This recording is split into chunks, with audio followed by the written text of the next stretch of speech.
अस्सलाम वालेकुम व्यूअर्स, मेरा नाम अरसलान जाहिद खान है और आज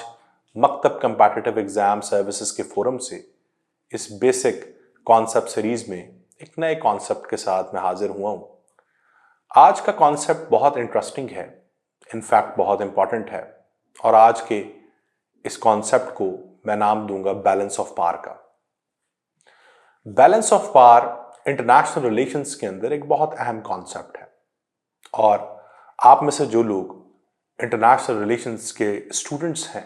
वो इस चीज़ को बेहतर तरीके से समझते होंगे कि balance of power is actually a realist phenomena. Balance of power का थीसिस रियलिज्म के ऊपर बेस करता है और इस कॉन्सेप्ट को इंट्रोड्यूस करवाने में दो बहुत बड़े इंटरनेशनल थियोरिस्ट का किरदार रहा है। एक हैंस जे मॉर्गन था जिन्होंने अपनी किताब पॉलिटिक्स अमंग नेशन में इसका जिक्र किया और उसके साथ साथ केनेथ वॉल्ट्ज जो नियो रियलिस्ट कहलाते हैं वो भी बैलेंस ऑफ पावर के प्रोपोनेंट हैं। मैं सबसे पहले आपको बताता चलूं कि बैलेंस ऑफ पावर कहते किसको हैं, फिर हम इसके ऊपर बात करेंगे कि बैलेंस ऑफ पावर का कॉन्सेप्ट आज के दौर में कैसे ट्रांसफॉर्म हुआ।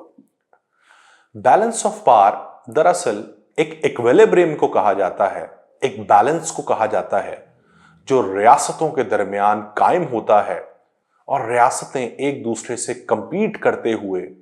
उस इंटेंसिव कंपटीशन में अपने दरमियान जब इक्विलिब्रियम को पाती हैं, उसकी प्रेजेंस को फील करती हैं, तो उसको हम कहते हैं कि दो या दो से ज्यादा रियासतों में एक इक्विलिब्रियम पैदा हो चुका है जिसको नाम दिया जाता है बैलेंस ऑफ पावर का। बैलेंस ऑफ पावर का सबसे बड़ा फैक्टर, ड्राइविंग फैक्टर, वो पावर पॉलिटिक्स है।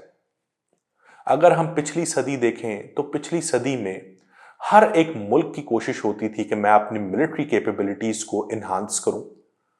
और अपने दुश्मन मुल्क से ताकतवर हो जाऊं।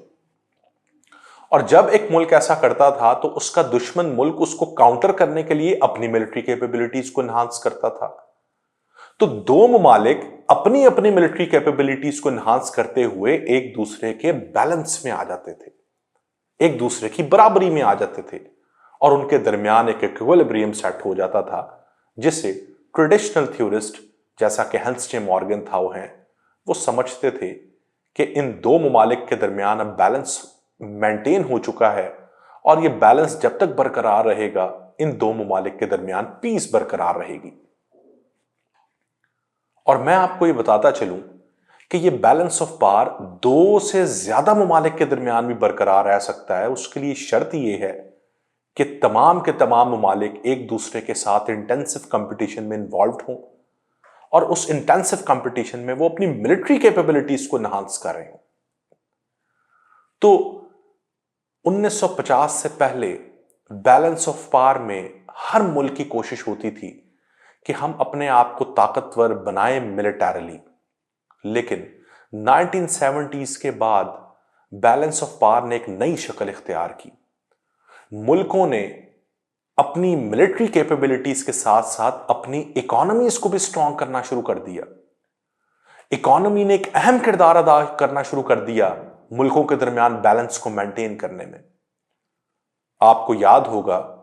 और अगर आप इंटरनेशनल रिलेशंस के स्टूडेंट हैं तो आपने 1973 का ऑयल एम्बार्गो पढ़ा होगा कि किस तरह अरब रियासतों ने एक इकोनॉमिक टूल को इस्तेमाल किया, ऑयल को इस्तेमाल किया और उन्होंने वेस्टर्न कंट्रीज को घुटने टेकने पर मजबूर कर दिया। तो 1973 ऑयल एम्बार्गो, वो ऑयल एक ऐसा टूल था जिसने अरब रियासतों और वेस्टर्न कंट्रीज के दरमियान बैलेंस को मेंटेन किया। तो पहली दफा ऐसे हुआ कि मुल्कों ने सोचा कि मिलिट्री कैपेबिलिटीज के साथ साथ इकोनॉमिक टूल्स भी बहुत अहम किरदार अदा करते हैं इस इक्विलिब्रियम को मेंटेन करने में। और अगर आज एग्जैक्टली हम देखें कि वो इकोनॉमिक टूल्स आज कैसे ट्रांसफॉर्म हो चुके हैं, 1973 में ऑयल को कैसे इस्तेमाल किया गया एज अ टूल और आज के दौर में आर्टिफिशियल इंटेलिजेंस, रोबोटिक्स और फोर्थ इंडस्ट्रियल रेवोल्यूशन की तमाम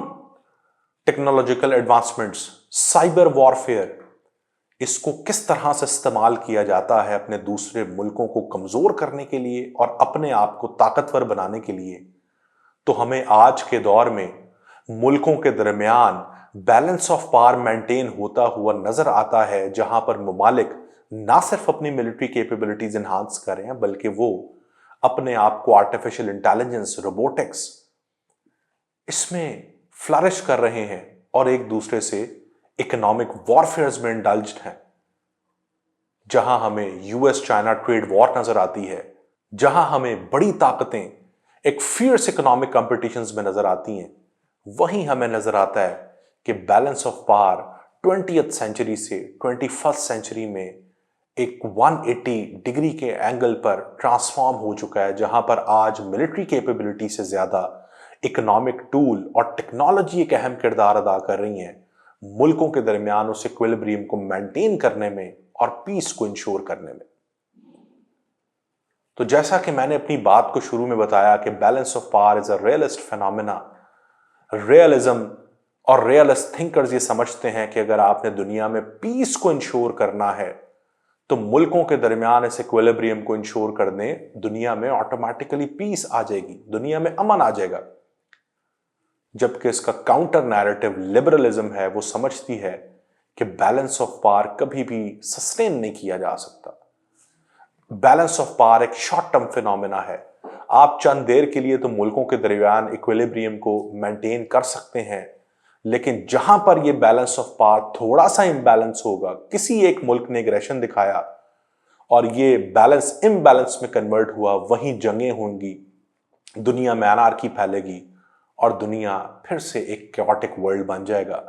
तो बैलेंस ऑफ पावर कभी भी पीस इंश्योर नहीं कर सकता। ये एक लिबरलिस्ट फिनोमेना है। तो being a student of international relations, मैं ये चीज आप पर छोड़ता हूं कि आप बैलेंस ऑफ पावर को रियलिज्म के लेंस से देखते हैं या इसको लिबरलिज्म के लेंस से देखते हैं। मैं अपने आने वाली